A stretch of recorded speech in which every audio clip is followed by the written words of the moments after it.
Hello and welcome to IAMC Radio and Podcast. Today we're exploring the top news headlines for June 19th. Our mission, as always, is to navigate through the most important developments we're seeing in our sources. We aim to give you concise but, informative analysis on key events happening around the world and within specific nations. That's right. And in today's exploration, we'll touch on quite a range. Things like conflicts, political shifts, economic impacts, and some important social issues, too. We'll stick strictly to the facts as presented in our source material, aiming for that clear, unbiased picture for you. Okay, let's start in Nigeria. It's featured heavily in our sources this week, especially around security. First, Plateau State. Reports suggest over 300 local vigilantes with some military support confronted bandits. This was in the Dutsen-Zaki forest area. Yeah, this operation, it seems it started last Saturday and really ramped up through Wednesday.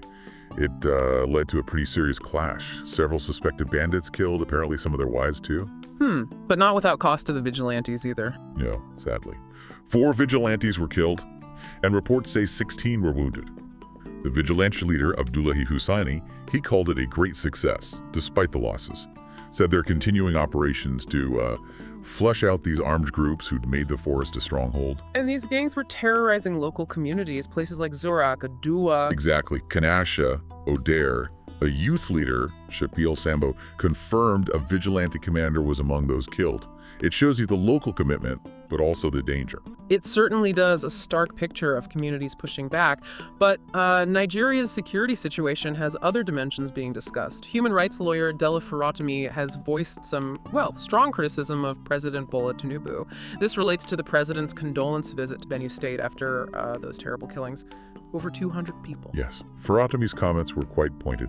Speaking on Channels Television, he felt the visit seemed more like a campaign event. He described the president's conduct as complicit and insensitive regarding what he called a senseless genocide. Strong words.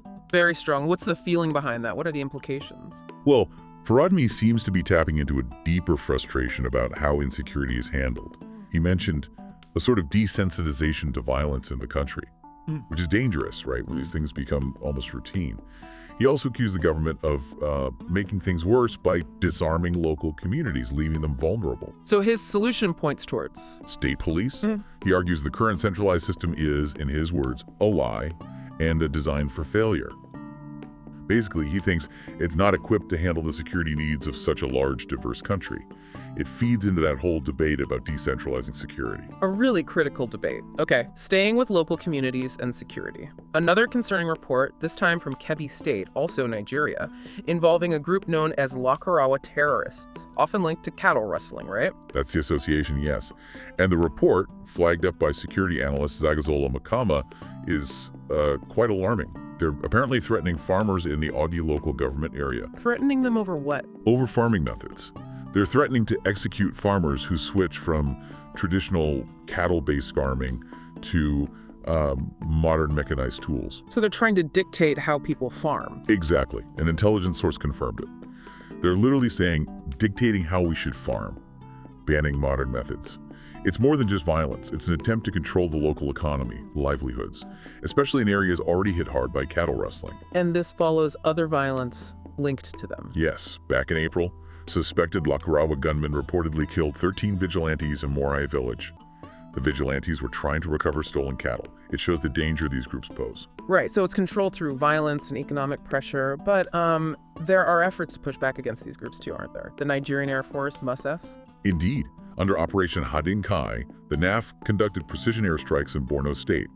They targeted Boko Haram, successfully destroyed an IED factory, some gun trucks, and eliminated dozens of fighters in a place called Kwaltiri. When did this happen? Just recently, June 18th, 2025.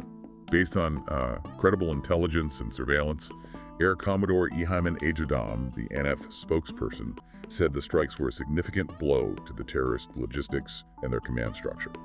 He believes it's degraded their operational momentum, their morale. It's part of that ongoing effort to dismantle these networks in the Northeast. Okay. Let's shift gears a bit. Still in Nigeria, but looking at governance and spending, Oyo State. There's controversy over a government house renovation budget. Yes, quite a bit of controversy. The state government approved N63.4 billion for an overhaul of the state's government house. And that number, N63.4 billion, has really raised eyebrows. How does it compare to other budgets? Well, that's the thing. It's actually more than the state's entire health budget for 2025, which is around $59.4 billion. More than the entire health budget. Yes. An analysis in our sources breaks it down further. That renovation money could apparently fund over 12,000 boreholes, or nearly 32,000 toilet units, or rehabilitate about 1,540 health centers. It's also more than 18 times the budget for building schools. Wow. What does that mean in terms of state revenue? It's significant. That N63.4 billion is about 34% of Oyo State's projected internally generated revenue, their IGR, for 2025. And if you add debt servicing costs to that renovation budget, you're looking at over 70% of their projected IGR. That really puts it into perspective. Huge questions about priorities and accountability. Absolutely. It starkly contrasts basic needs and raises trust issues between citizens and leaders. Okay, let's look outward now. Nigeria's actions on the international stage. Our sources mention evacuation plans for Nigerian citizens in Israel and Iran. That's correct. With the hostilities escalating between Israel and Iran now reportedly in their 7th day, the Nigerian federal government is arranging evacuations. The Minister of Foreign Affairs, Ambassador Yusuf Tuggar, confirmed this. He urged Nigerians in Tel Aviv and Tehran to register with the embassies there. A necessary precaution, I suppose. Definitely. Tuggar praised the diplomatic missions for acting quickly and stressed Nigeria's commitment to protecting its citizens abroad.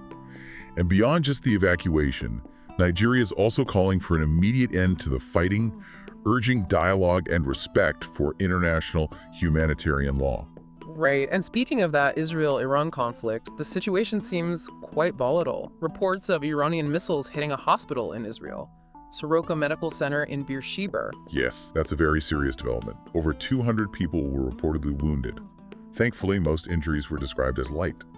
The main impact apparently hit an old surgery building that had already been evacuated. Still targeting a hospital. Exactly. It comes amid very high tensions, including threats from Israel's defense minister towards Iran's supreme leader. And there's that historical note our sources mention about U.S. President Trump apparently vetoing an earlier Israeli plan to target Khamenei, although Trump later denied such plans existed, at least not for now, he reportedly said. And the conflict involves targeting nuclear facilities too. Yes. Israel reportedly carried out strikes on Iran's Arak heavy water reactor. This seems part of a broader effort targeting Iran's nuclear program. Arak is southwest of Tehran. The goal, presumably, is to prevent plutonium production, another potential path to a weapon for Iran. What's Iran saying about that strike? Iranian state TV claimed the site was evacuated beforehand and insisted there was no radiation danger. This follows earlier Israeli airstrikes starting last Friday, hitting military sites, officers, scientists, and nuclear sites like Natanz and Isfahan. The human cost sounds significant. Tragically, yes. An Iranian human rights group reports at least 639 killed in Iran, including over 260 civilians and more than 1,300 wounded. And Iran's retaliatory actions have reportedly killed at least 24 people in Israel and wounded hundreds more. It's a devastating cycle. A deeply concerning escalation. Okay, let's shift focus to the United States now. We have reports suggesting uncertainty over immigration policy is causing problems for businesses. Yes. Specifically, President Trump's recent stance on immigration raids. It's described as shifting. This is apparently baffling businesses and creating fear among foreign-born workers. How so? What changed? Well, President Trump ordered a pause on raids last week. According to Rebecca Shee from the American Business Immigration Coalition, this brought a brief sense of calm. Brief? Very brief, because shortly after, Assistant Secretary Tricia McLaughlin at DHS declared no safe spaces for those harboring criminals or undermining enforcement.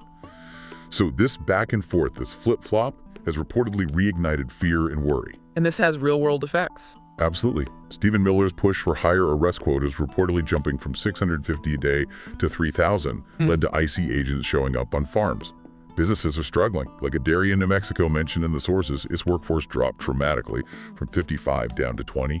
Restaurants are affected too. And there were reports of workers avoiding jobs like cherry harvesting in Washington state just because of rumors about raids. And these workers are a significant part of certain sectors, right? Hugely significant. In 2023, foreign-born workers were about 24% of the food service workforce and a massive 38% in farming. So This policy uncertainty really clashes with economic needs, especially when unemployment is low. It creates major disruptions. The clear link between policy shifts and economic reality there. Also in the U.S., Juneteenth celebrations are taking place. But our sources note this is happening amidst ongoing debates about DEI, diversity, equity, and inclusion initiatives. That's right. Juneteenth commemorates the end of slavery in the U.S. It became a federal holiday back in 2021 under former President Biden. It's now recognized in almost 30 states. Groups like the Black Heritage Trail of New Hampshire are holding events, often spanning weeks. And these events highlight historical complexities. Yes, they often bring up the contradictions, like founding fathers who enslaved people. And this year, these celebrations coincide with national discussions around President Trump's administration working to ban DEI programs and also the travel ban policies. Interesting context. And New Hampshire itself hasn't made Juneteenth a state holiday. Not a permanent paid holiday, no, even though it's a federal one. It just underscores how recognition and policy can vary state by state, even for nationally significant dates. Okay, one final headline for today. Let's go to South Africa. A new inquiry has opened into a very old case, the 1985 killings of the Cradock Four. Yes, this is a major development after decades of waiting for accountability. We're talking about Cicely Mlali, Fort Kalata, Matthew Gonaway, and Sparrow Makanto, 4 black anti-apartheid activists who were abducted, tortured, and murdered back in '85. The details are harrowing, aren't they? Truly horrific. Nombizela Mlali, Cicely's wife, described finding his body, over 25 stab wounds, a missing hand, just brutal details. And Samani Kalata, Fort's daughter, born after his funeral, spoke tearfully about never knowing her father. The enduring pain is palpable. And previous attempts at justice failed. They did. 2 inquests, one in '87, one in '93, didn't hold anyone accountable. The Truth and Reconciliation Commission later identified 6 former police officers involved, denied them amnesty, but none were ever prosecuted before they died. So what prompted this new inquiry now? The families. After 25 years of feeling the government failed to act, they sued. That pressure ultimately led President Cyril Ramaphosa to order this national inquiry, specifically looking into why the killers weren't brought to justice. So it's about the original crime and the failure to prosecute. Exactly. For the families, this is seen as potentially their last chance to know the truth. They want the official records to finally state who killed them. It's a powerful push for closure and historical clarity. A long, difficult road for those families. Well, that covers quite a spectrum today. From local security efforts and governance issues in Nigeria, to major international conflict escalations, domestic policy debates in the U.S. and this long overdue pursuit of justice in South Africa. It really underscores how interconnected these global events can be. It does. And these headlines, they remind us of that constant search for safety, for justice, for some kind of clarity in what is, let's face it, a very complex world. What stands out to you most from today's news, and what further questions does it raise for you? Thank you for listening to today's top news headlines on IAMC Radio and Podcast.